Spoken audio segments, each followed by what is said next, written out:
Merry meet and welcome everyone. This is the AstroTarot Show. Thank you so much for tuning in tonight.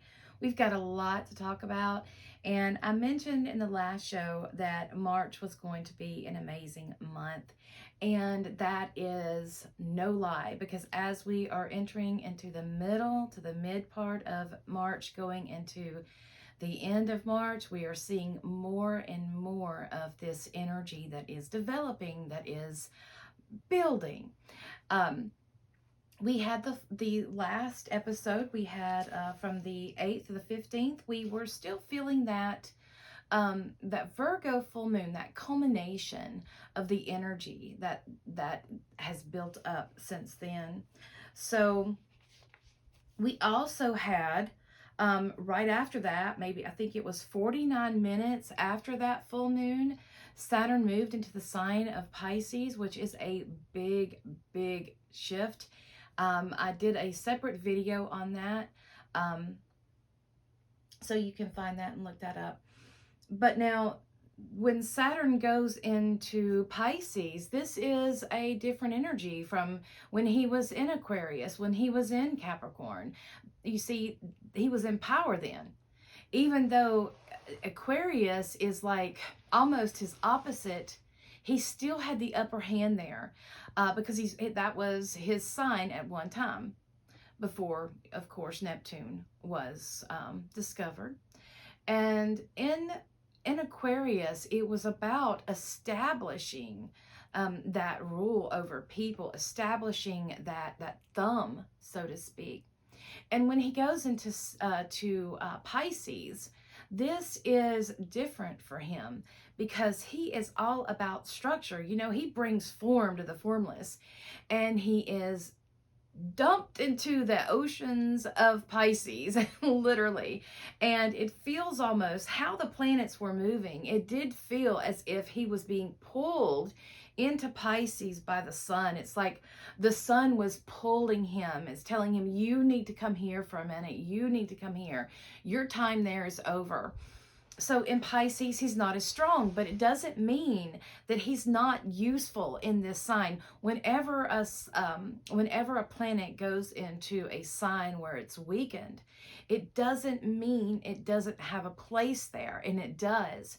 And Saturn in Pisces, can be wonderful at manifesting your dreams and your desires, right?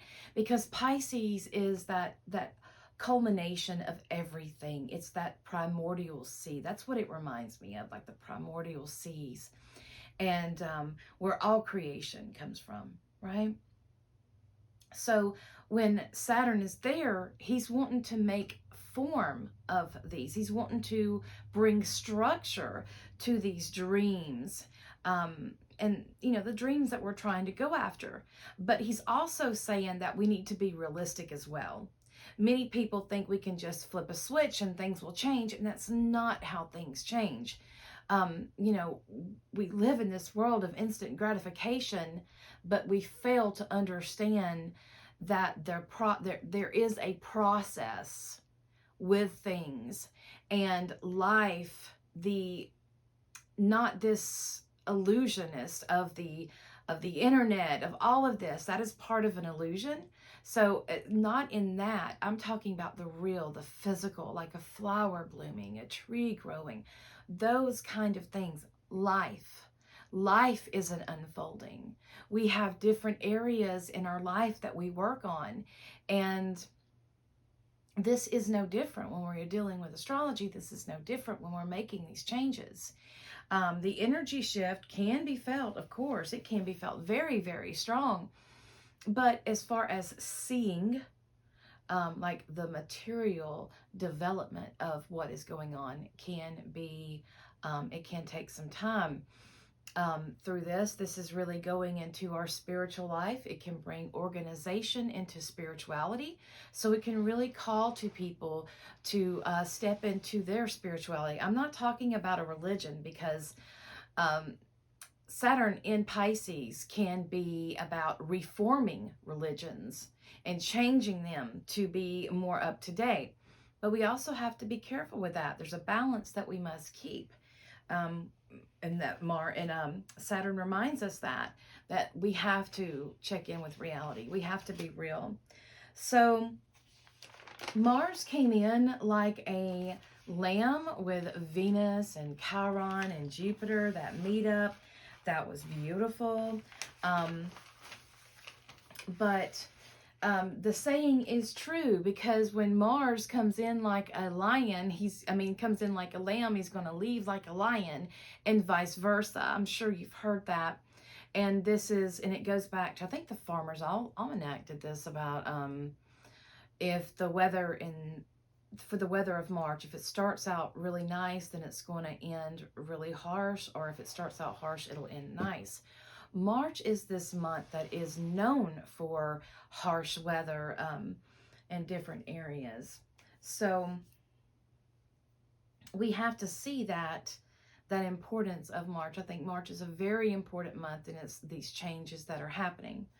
So I want to talk about Mars really quick, because as we start off this week, Mars is having a square with Neptune, and this is the third square with Neptune.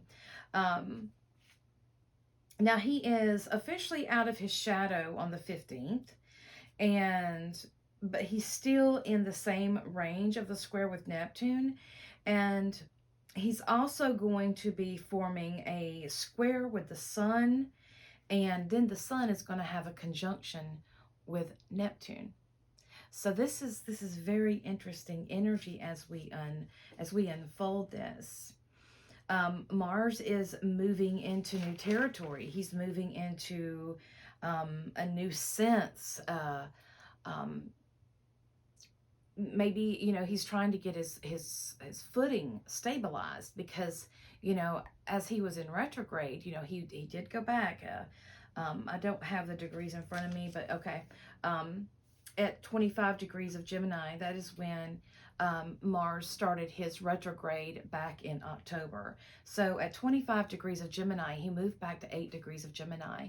And as the 15th, he's going to be going into 25 degrees Gemini. So you see, he's stepping on that new territory. So this is new energy. This is something that he's went back, he's thought about, he's corrected. He had that reflection point, and now he's going strong. He's understanding, he has different clarity. He's still in Gemini, but he has a different sort of clarity about things. Maybe he was confused about some things before. In Gemini, when Mars is in Gemini, Gemini is the sign for Mercury.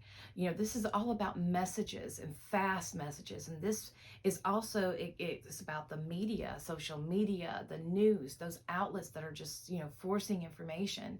So this is all coming, this is all relating to that. It's about a confusion. You couldn't believe, it felt like things are just being turned upside down, and now we're seeing things in a different perspective, because we're noticing how things need to be shaken up, and for us to see. It's the old saying, the squeaky wheel gets the attention. And while that is good and bad, that is a double-edged sword too, right? Do you really want attention? Are you really ready? Are you really prepared for the attention that you're calling for? So when the Sun squares Mars, this can lead us to some misplaced energy, some misplaced anger. Be careful with this. You may take your anger out, or your frustrations out on other people that don't deserve this. Make sure that you have the correct facts before you go and fire away. Mars is very notorious for firing away before they look, both ways. So pay attention to that. Again, that's going to be this is some strong energy. This is intense energy. And as we are feeling this intense energy, we are also going into the Spring Equinox is coming up. The new moon is coming up. We are having a shift in energy, a cosmic shift. So this is going to influence us greatly. Now I want to talk about Mars. when he is squaring the sun, or when he's squaring Neptune and then the sun at 25 degrees of Gemini, I want to talk about the Sabian symbol, because this is very important here. This is a very important one, because this is, it is ever seeking betterment. Ever seeking betterment. And how I see this is you're always striving to do better than you did yesterday. So this is, the picture is a man trimming palms. And palms, like a palm tree, is a symbol. This is a man trimming palm trees. It is a symbol of pride. And it is about bending natural resources to the will of the individual. Harmony between the workman and his tools. So this is about enhancement. The palm is a symbol of life. The palm tree was used as a symbol of life. And for different reasons, I urge you to go and research that. That's wonderful, wonderful information there. But in this essence, ever seeking betterment, taking pride in yourself, being, taking care of your vessel, eating correctly, drinking correctly, things that, and when I mean correctly, I'm talking about healthy, taking care of the vessel. You wouldn't walk into a temple and just throw trash around it. You wouldn't do that. You would treat it sacred. And the body is our vessel. And it is about learning this and learning how to adjust our ways to do that. And it was here, it mentioned bending of natural resources to the will of the individual. Now that can be dangerous because, nature has its own law and it has its own process. And when we come in and we bend that, we change it, we then become responsible for it afterwards. I can't remember this. It was a teaching I was reading. It was about, you have to be aware that you are responsible for whatever you tame. And we as humans like to take care of things, but we don't always follow through on that. These things that we have to take care of and these things that we have to, what we are responsible for. And this goes into ourselves, because if we are not taking care of ourselves on the inside, it's going to be evident on the outside. And this is what we have to look at. We're always looking outside of ourselves for something to help us, for something to save us. And we forget what the goddess teaches us, which is sovereignty. What is sovereignty? So, the Sun conjunct Neptune, that is a, this is going to be the Sun conjunct Neptune. It will be a balancing and power of our dreams, of our illusions, of our spirituality. But also, don't be misled here, because when Saturn is in Pisces, this can be the rise of cult teachings. And we have to be careful there, because again, stop looking outside of yourself in order to find validation, in order to find your self identity, in order to improve yourself. This is the working that needs to be done inward. Is it best to work with others? Of course it is. Find a mentor. Find someone who is seasoned in what they do. But watch out for those that take advantage of others, such as cults, such as those places that say, oh, you have to do this, or, no, this is your spiritual path. You can either A, walk it, or B, not, and just be drugged down it. And that is how a lot of people choose to go. They choose to, fall into that, into the illusion of the world. And whatever, if that's what you choose to do, that's what you choose to do. But this is, if you are wanting to do better in enhancement of the self, watch out for those people that that promise something and don't deliver. Also on the 16th, Mercury and Neptune meet up. So this is going to be bringing some confusing energy. This could be some information coming through us, some type of information to us. It could be as an outside source that's going to offer some very confusing communication that's happening.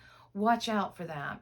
There's going to be a lot of stuff that's going to be like, can I believe this or not? And you're really going to have to do some research to find that out. Now, with Mars in the mix, we're definitely going to see where boundaries need to be set.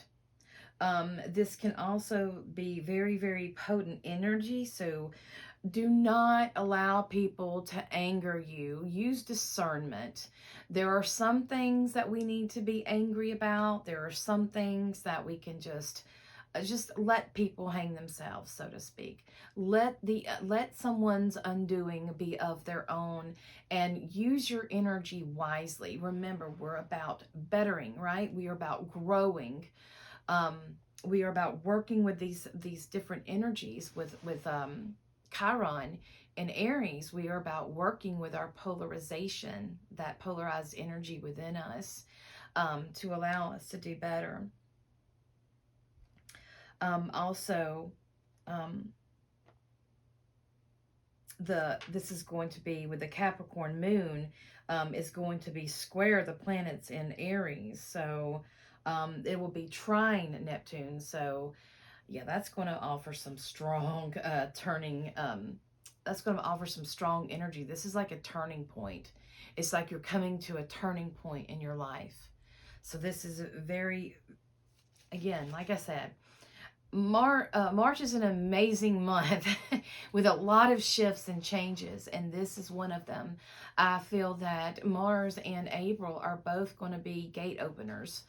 They're months that are going to be, if you are ready to put behind those things that keep you back, like your fears and things like that keep you back from achieving your desires and your dreams and those things that you envision for yourself, these 2 months will be the month to do so.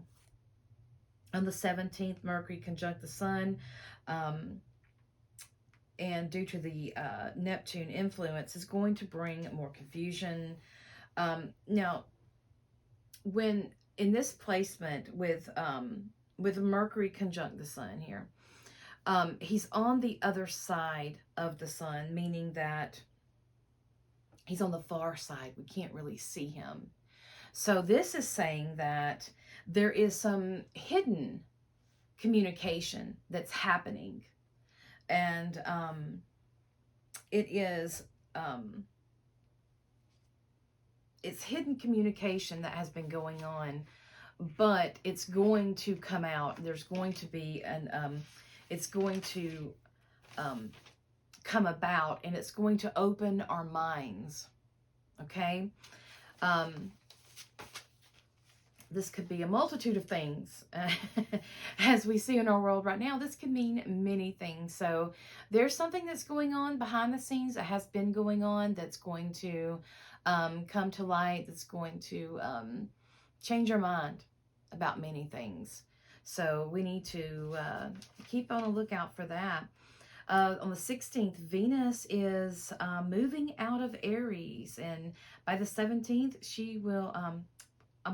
she's moving out of Aries into Taurus, and by the 17th, she's going to sextile Saturn. And this is very, very good energy. This is the potential of creating something very valuable to you. That's why I'm saying this is turning point energy that we have. So we could be creating something that we've envisioned and we've wanted for so much, that means so much to us. And this is going to, Saturn is going to help us ground in this energy that's going on, because this is new ignition, igniting energy. We need to ground it so that we can bring form to it. Okay. And as we, he's also going to bring a realistic tone to it. He does that. He reminds us of the harmony of the natural law here that we must keep. And Venus and Taurus, she's at home. And all of you Venus and Taurus, you will feel this. You will definitely feel this, and it will be very, very intense for you. In Aries, she was exiled, so this means that she wasn't strong.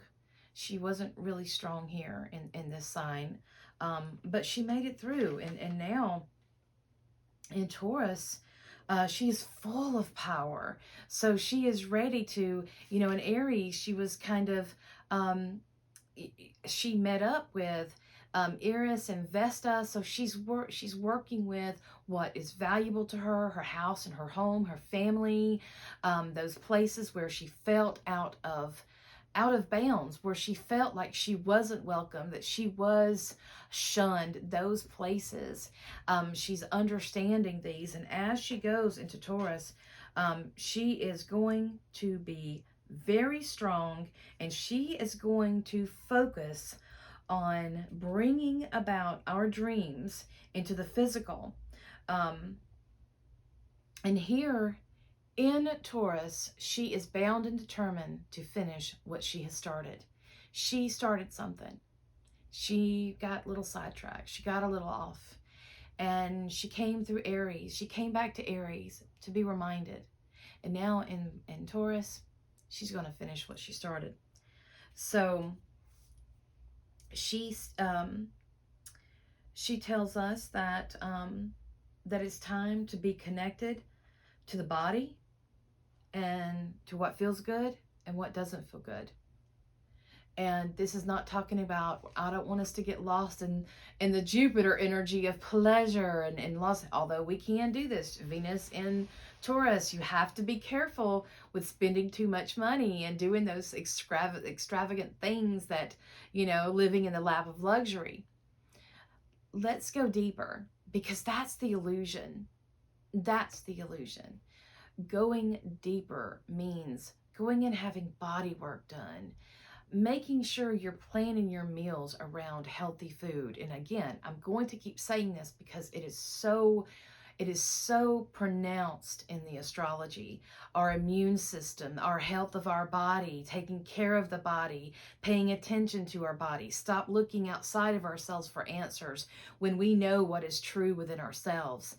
All of this is just, it keeps circulating, and it's like this is a constant reminder that we're here for so much more than to live to work. And by the 17th as well, Mercury's at 26 degrees Pisces is squaring Mars at 26 degrees Gemini. This is war with words, with language. Be careful. Mars is still in Gemini, and Mars in Gemini is bringing a warrior between two brothers.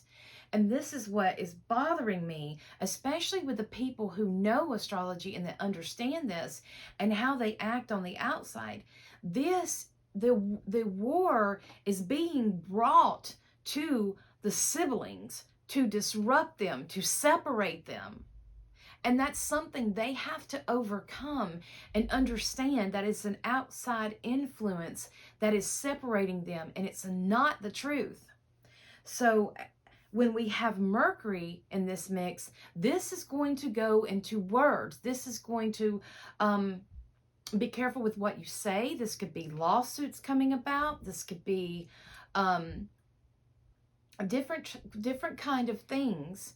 We have to be very, very careful how we write, what we say, what we write in our blogs, how we communicate, and even as someone who brings you information, you know, I can be considered as that outlet. I have to be very, very careful what I say, because I don't want to say something that is going to send people in complete fear, because that is not where I'm coming from.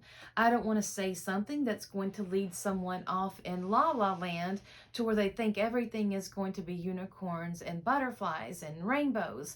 I don't want to do that. I want to deliver, this is what I am seeing. This is my perception of what I am seeing. And this is what I know through, you know, this is my wisdom from what I have learned in my studies and from what I am feeling in this, what I know of this. I am communicating it to you. Now, how you perceive that, that is your work and your job. How are you going to use this information? How? What can you do to use this information and to make it work for you? So again, we're paying attention to what we say, being conscious also of what we believe. What do you believe? I mean, it's amazing to me how many people don't even understand, don't even know what they believe. Here is the, we can at this point gain the height of clarity. There is, again, we all feel something is coming, and it is coming. And there's a great clarity that's coming, but you know, again, we need to focus on creating. We can't focus on the detriment. We have to focus on taking that. We have to be alchemists, take that energy and transform it into something that is good, that works for all, not just for a center, not just for the individual, but as well as the all. So this is very powerful. On the 18th, Mercury is sextile Pluto. This is deep communication. This can be harbinger. This is harbinger energy, whereas the next day on the 19th, Mercury moves into Aries at 12:24 p.m. So this is a sense of we can have a clear perception. We're gaining more clarity in what's going on and what's happening. The sword, you know, when Mercury goes into Aries, this is the word. This is, you know, Mercury stands for air, and air is sword. In Mars, in Aries, it's being sharpened. It's being tended to, you know, taken care of. Whenever you've had, you know, your knives and things like that, they went dull, you have to sharpen them. This is that aspect. We're becoming more precise. We are becoming more clear. We are becoming more,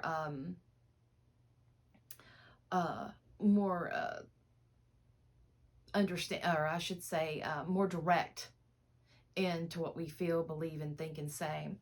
So also with this, we're going to have a half square with Uranus. So this is going to be very electric energy. Uranus is electric. It is that shock that's needed, that surprise that's needed to get us up and going. Fortunately, humans, we are comfortable. We are, we like to be in our ruts. We like to have luxury around us, but this life is about change. It's not about being stagnated. It's not about going nowhere. It is about changing. And in that, we have to be forced out. We have to see the problem in order to fix it. So this is very much a surprise that's coming.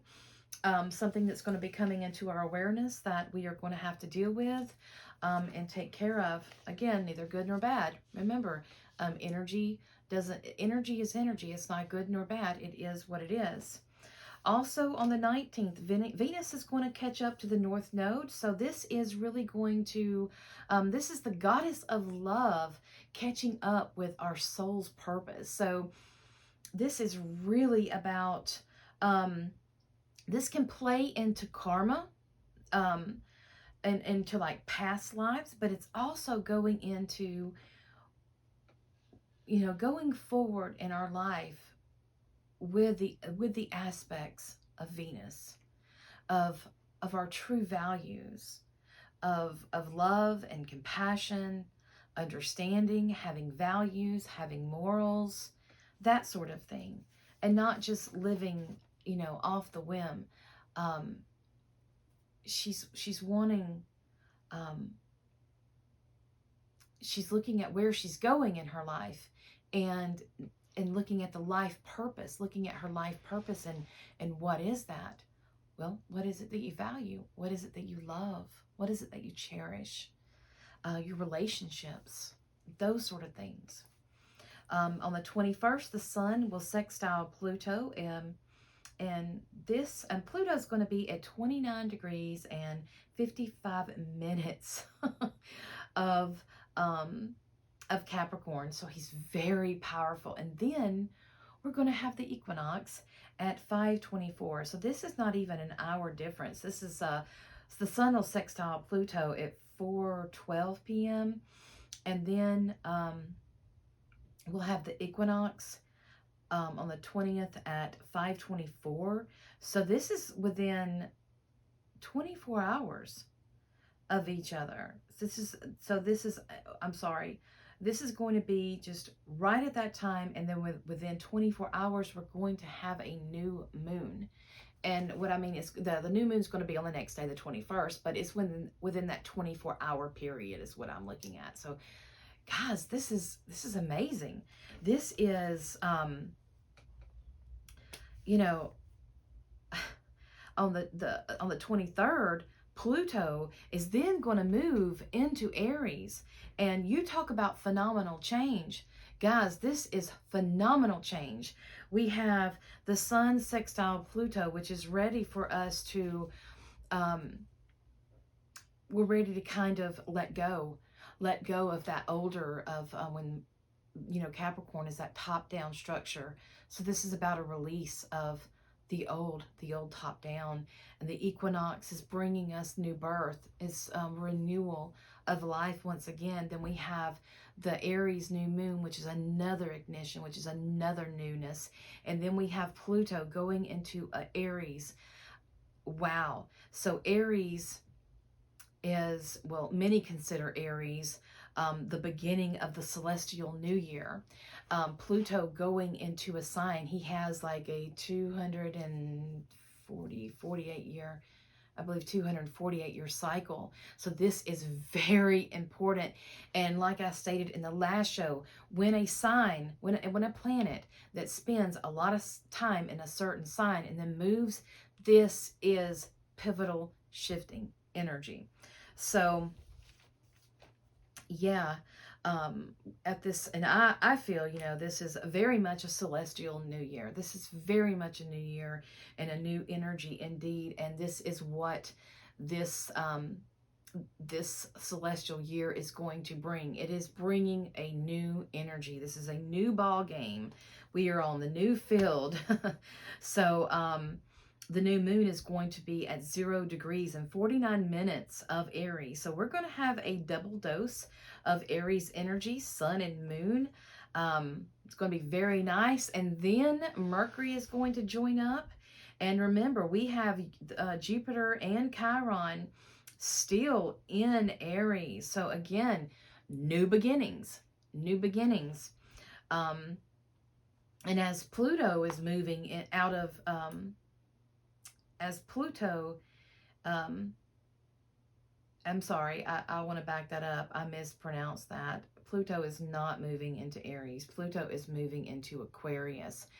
I do apologize for that. I'm reading through here, and I'm reading through my notes, and I misread my notes here. Pluto is moving out of Capricorn into Aquarius. So this is a new, it's still a shift. It's still a new energy. It's still a new beginning. The power is shifting off of, and when Pluto was a Capricorn, the power is to those top-down structures. But when he moves into Aquarius, he's going to be given the power to the people. So as he moves into Aquarius on the 23rd, this is very powerful. But I will add that on the 1st of May, he's going to go retrograde. He's going to retrograde back into Capricorn. And it will be on, I believe, June the 1st when he will, when he stations direct. And he will not move back into Aquarius until January of 2024. So we're going to get a few months of this, of seeing how this feels, but then we're going to have to go back because it seems like we're not quite ready for this change yet, right? The changes are happening very, very quickly. So we're still dealing with, as he's going back into Capricorn, we're still going to be dealing with the deconstruction of the old. Now, there is a lot, I mean, in order to rebuild, sometimes we can use some of the same stuff that we used in the past, but many times, like for example, we can use the rough structure of it, but we're not always going to be able to use the same people in that, because those people are in that mindset. Those people are already trained to do a certain thing. So having them to get them untrained, that's a hard task. So if you don't remove the old, you're just going to have more of the old come back, but in a different way, in ways that they will try to stop you from not allowing complete control to take place. So Pluto deconstructs and he reconstructs. He destroys in order to create. So things are coming into light. Regarding our roots, I see there's more and more people that are going back to their roots, they are looking at their heritage. They're going back to where they came from, where their blood came from, their genes, who they are, their ancestors. And this isn't an insult to anyone. This is about them rediscovering their culture. But we also have to understand is even cultures back then were mixed as well. They were diverse as well. So we can't keep our goggles on. We can't stay in that. We have to also understand from their time period. We cannot judge people for what happened 5,000 years ago with today's standard. It was a different world. So we have to be practical here and use our common sense with things. So there are going to be, with this, things coming into light with our roots, about learning about our cultures, things that were buried, human roots. The human race is very up in the air. Where did humans come from? Where are the humans that we are today? How did they get here? They wouldn't just... there's more to the story than evolution from apes. There's more to the story than Adam and Eve in the garden. So there's more here, and that is going to be coming to light. Pluto always takes that deep dive. He's the Lord of the underworld, and he's going to go down there and he's going to dredge it up because he wants you to deal with it. As Saturn leaves Aquarius and Pluto enters Aquarius, we will feel a huge jolt. This is going to push us into the future. Mars, due to his retrograde, he's going to be moving into Cancer later this month. So, you know, he has spent a lot of time in Gemini, more time than he normally spends in Gemini or in a sign period. So when he moves into Cancer on the 27th, we're definitely going to feel this, as Mars will lose his fire in Cancer. This is going to be, we're going to be looking at protection over the self. How can we protect ourselves, and caring for ourselves and caring for our loved ones, our home? How can we protect and hold our position? How can we do that? And we have to use discernment when to act and when not to act. Our new moon in Aries will be at 1:23 p.m. on the 21st. Again, at 0 degrees. So this is, at the time this happens, we're going to have 6 orbiting bodies within Aries. And Aries is going to be conjunct the sun, as all new moons are. He's also going to be conjunct The moon is also going to be conjunct Mercury, as well as in Aries, we have Eris, Chiron, and Jupiter. So there's a lot of warrior energy here. And this can be aggressive, and it can be striking. And, you know, be careful not to strike before you have clarity. Vesta here is saying that, you know, Vesta is in Aries as well, and she is reminding you of the sacredness of your own soul, the sacredness as and how you act, and also with your sexuality as well as your spirituality. All of that, we are looking at that. We have to understand here, we can't be impulsive. We are weaving our future, and we have to use discernment. We are weaving this energy as well. We need to use this discernment with this, and make sure that, you know, we wanted to go a higher level instead of a lower level, because it can, you know, it can go either way. The higher level will be stepping out and becoming the pioneer, becoming that person that goes forth and plots out a trail, the trailblazer. Or we can just, you know, allow ourselves to be taken up by authority. We can trailblaze, and we can find our sovereignty and be reminded of that, or we can allow it to allow our courage and our free will to be taken away from us.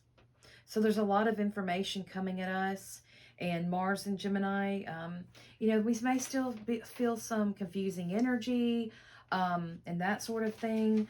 We may have to sift through a little bit. Uranus can, it's bringing in spirituality. So when Venus is conjunct the North Node, this is really going to be tapping into our love and our values, compassion for all, and for all beings, and getting past that raw warrior into more of an understanding, into more of that emperor that knows going to war isn't always the answer. Diplomacy is always looked at first. So I have said the sun and the moon is going to be, excuse me, is going to be sextile Sedna, which is out of sight. I have also done videos on Sedna and what that means. I urge you to check that out. So thank you so much for listening to the astrology part of the show. Please stay tuned for the reading, and I am really looking forward to see how this all comes together. Take care, everyone, and blessed new moon and a blessed Ostara Spring Equinox to you all.